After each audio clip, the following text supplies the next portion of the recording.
prospects of losing a tooth was very daunting to me. Like, I just thought, absolutely, this can't be right. And I didn't want to accept it.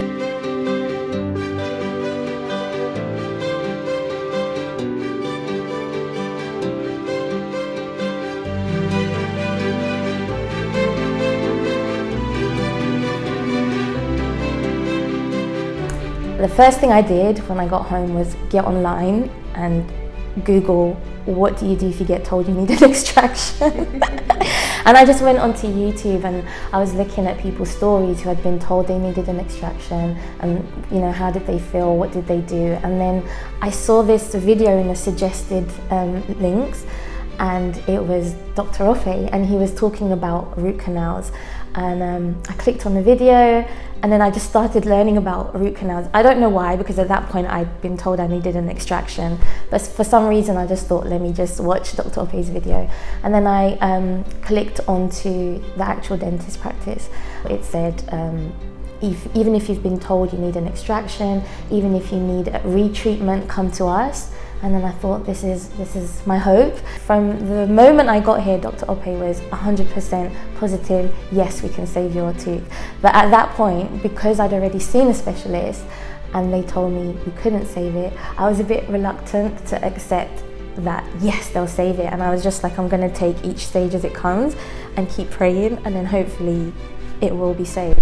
So it wasn't until the actual final day where I'd had the root canal treatment itself and I was safe that I thought, wow, like, they did it, they saved my tooth. Okay, so the day I came to see Dr. Ope, I got told I would need something called a crown lengthening treatment.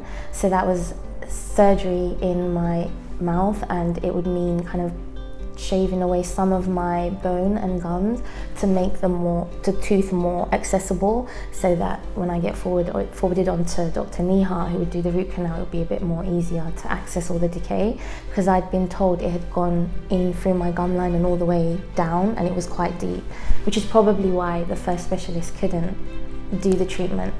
And then after that, I had the root canal treatment with Dr. Neha, and my previous dentist had told me I would need 2 stages, so like the first stage, then the second stage, then the crowns, but Dr. Neha managed to do it all in one go. And can I just say, it was so therapeutic, even though I was shaking in my pants because I didn't know, like, can it be saved? Are you going to find a fracture? What are you going to find in there? At that point I was scared of my own jaw, so to speak.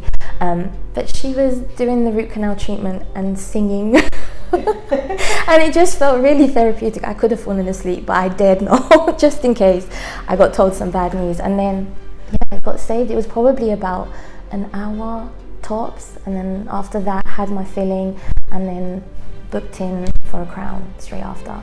So I was happy. If Neha was here now, I would say thank you. I mean, I did say to her, I asked her if I could hug her, but COVID restrictions, we elbow high-fived. But I would absolutely hug her and say to her, thank you so much, because I mean, I'd read so many reviews, and everybody on the reviews had just positive things to say about Dr. Neha and Dr. Ope, and there was like success story after success story after success story. And even when I was doing research to do my crown, some of the other practices were aware of Dr. Neha, and they even said to me, oh, is that where you've come from? Well, you were definitely in good hands. So ecstatic and grateful.